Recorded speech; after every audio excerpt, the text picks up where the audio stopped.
বাংলাদেশের সংগ্রামী সেক্রেটারি, জামাত ইসলামী কেন্দ্রীয় কর পরিষদের সদস্য, বাংলাদেশের তরুণ সমাজের আইকন ডক্টর শফিকুল ইসলাম মাসুদ।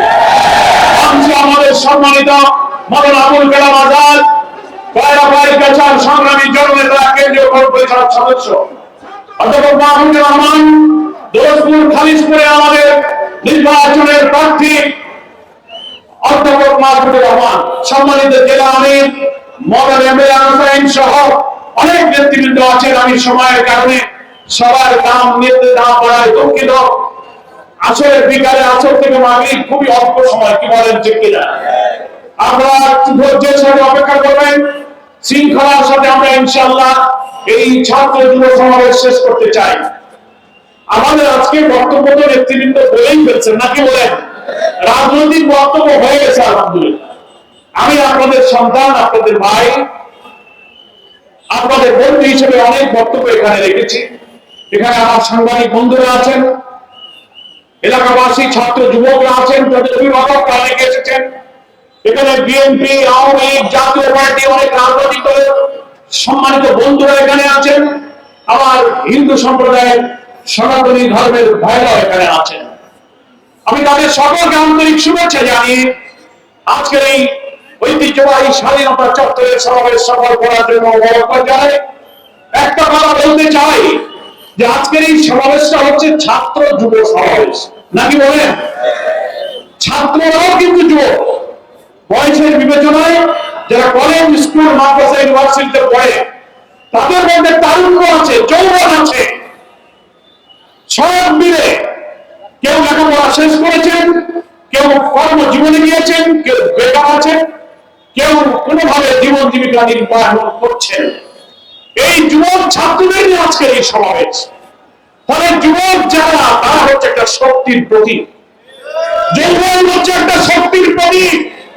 ইংরেজিতে বলা হয় youth is the best time of life. যৌবন হচ্ছে জীবনের সবচেয়ে শ্রেষ্ঠ সময়।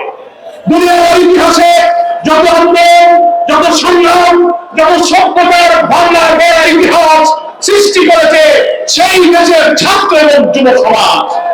ছাত্র শ্রমিক যুব সমাজের সম্মিলিত সংগ্রামের মধ্য দিয়ে আমরা জুলাইয়ের গণ অভ্যুত্থানে আমরা ফ্যাসিবাদকে কিন্তু বিদায় করতে বাধ্য করেছি। ফলে যুব সমাবেশ মানে হচ্ছে তারুণ্যের সমাবেশ।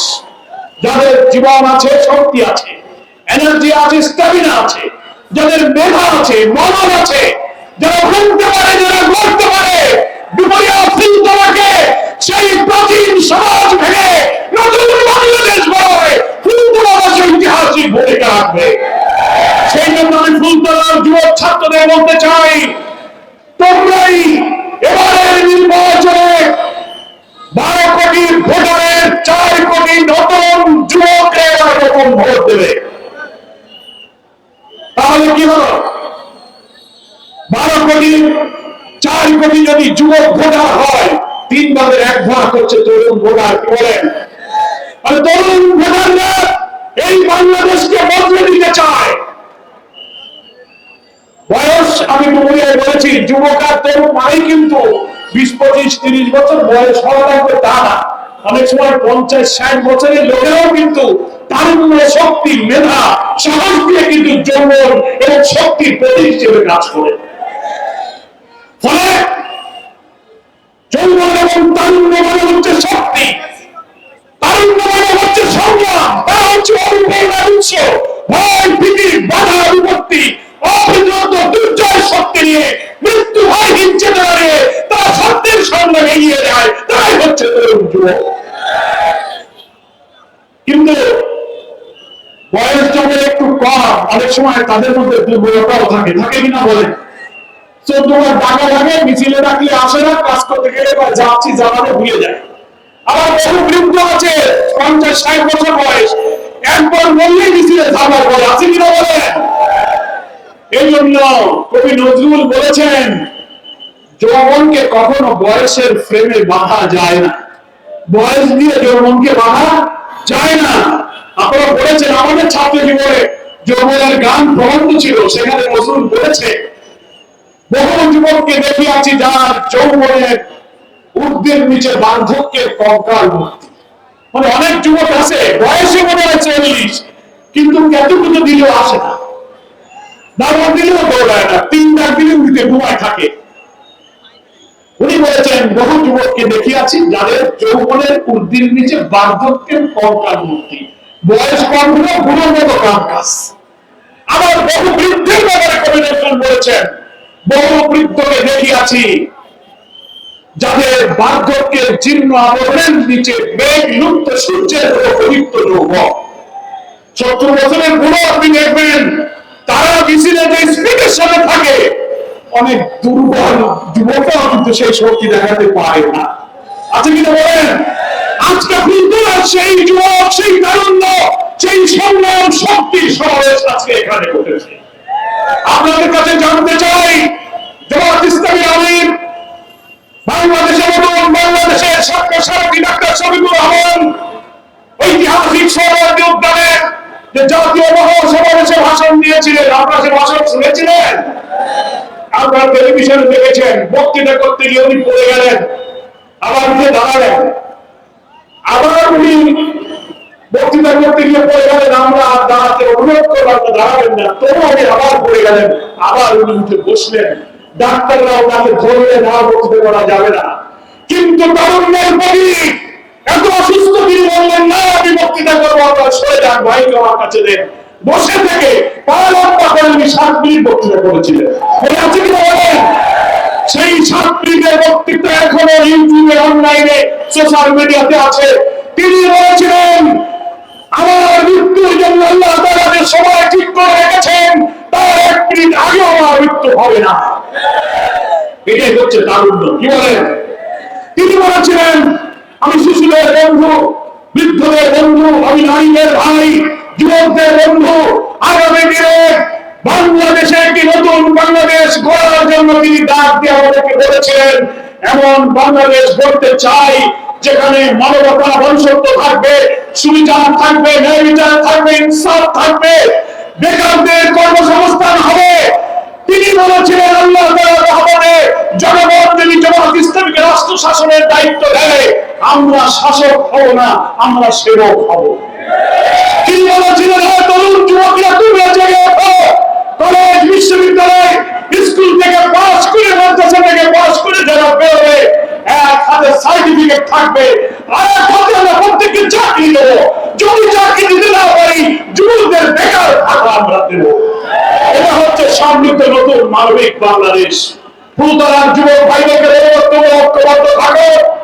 যারা এবার নতুন তোমরা ভোট দেবে, ছাত্র যুবকরা, নতুন বাংলাদেশ নগরী আমাদের নেতারা বলেছেন ওই চাঁদাবাজ, বস্তান, খুনি, যারা বেরিস্তান থেকে, রিক্সা স্ট্যান্ড থেকে মানব নগরীর কাছ থেকে চাঁদা তুলে খাইতেছে। এই বাংলাদেশকে আপনারা আবার দেখতে চান? 3টা দল দেশ শাসন করেছে, আমরা আর পুরো জিনিস দেখতে চাই না। চরমনার বিশ্বের একটা কথা বলেন যে আমরা এবার পুরানো বউ নতুন কাপড় দিয়ে আমরা দেখতে চাই না, আমরা বউ নতুন আনবো, শাড়িও নতুন আনবো। নতুন শাড়িতে পুরানো বউ চলবে না। অনেকরা এখন চেষ্টা করছেন পুরনো গ্লানি, অপরাধ, চাঁদাবাজি, মস্তানি, দুর্নীতি যারা চ্যাম্পিয়ন হয়েছিলেন, নতুন শাড়ি দিয়ে তারা সেই কদর্য চেহারা থেকে নতুন রূপে আসার চেষ্টা করছেন। বাংলার মানুষ সেটা গ্রহণ করবে না।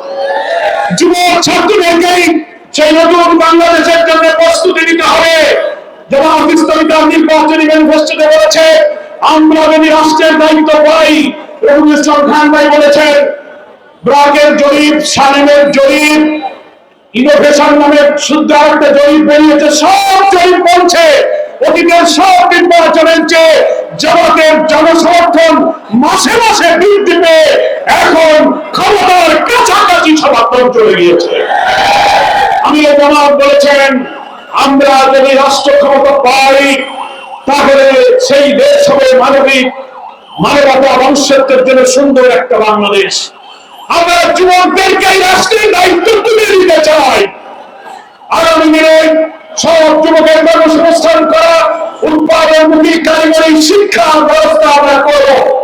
আমরা বলেছি টেকনিক্যাল এডুকেশন, কম্পিউটার শিক্ষা, এবং আমরা বলেছি ডিজিটাল গ্লোবালাইজেশনের এই যুগে আমরা ফ্রিল্যান্সিং এর ব্যবস্থা করব।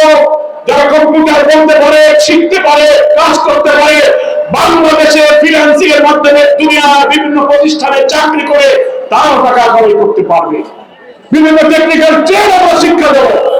কোরআন সুন্নাহর বিধান, খোলাফায়ে রাশিদিনের শাসন ব্যবস্থার আদর্শ হলো রাষ্ট্রের দায়িত্ব সকলের জীবন জীবিকার ব্যবস্থা করা। হয় চাকরি দেবে, হয় কাজ দেবে, না হলে প্রত্যেকে বেকার ভাতা দিতে হবে। ইনশাআল্লাহ ইসলাম ক্ষমতায় গেলে কেউ না খেয়ে থাকবে না, কেউ বেকার থাকবে না। আমির জামাত ওই দিন বলেছিলেন, আমরা ফ্যাসিবাদের বিরুদ্ধে সংগ্রাম করেছি, এখন হচ্ছে আমাদের দুর্নীতির বিরুদ্ধে সংগ্রাম। দুনিয়ার অনেক দেশ ঘুরেছেন, বলেছেন, সব দেশের লোকেরা বলেছে, জামাত ইসলামের আমির, আপনাদের এই সুন্দর বাংলাদেশকে যদি আপনারা দুর্নীতি মুক্ত একটা corruption free economy, corruption free society, একটা সাস্টেনেবল ডেমোক্রেসি দিয়ে সুশাসন যদি কায়েম করতে পারতেন, তাহলে এই বাংলাদেশ মালয়েশিয়া, সিঙ্গাপুরের চেয়ে একটি উন্নত আধুনিক সমৃদ্ধ বাংলাদেশ লাভ করত। আমি বলতে যুব ছাত্রকে বলবো, তোমরাই হচ্ছে আগামী দিনের সেই নতুন বাংলাদেশ গড়ার শক্তি। আমরা আছি, আবার কখন চলে যাবে, এই বাংলাদেশ থেকে যাবে, এবং বাংলাদেশ আমরা রেখে যাব। আমাদের সন্তানেরা যেন আর জনগণ খুন ধর্ষণের মতো নিষ্ঠুর মানবতা বিরোধী কাজের সাথে দেশের সন্তানরা সম্পর্ক না রাখে। আপনি চিন্তা করতে পারেন, দেশের মানবতা মানুষের কোথায় গিয়ে পৌঁছে গিয়েছে। মাকে বেঁধে রেখে মেয়েকে ধর্ষণ করা হচ্ছে, স্বামীকে বেঁধে রেখে স্ত্রীকে ধর্ষণ করা হচ্ছে। কি হচ্ছে কিনা বলেন?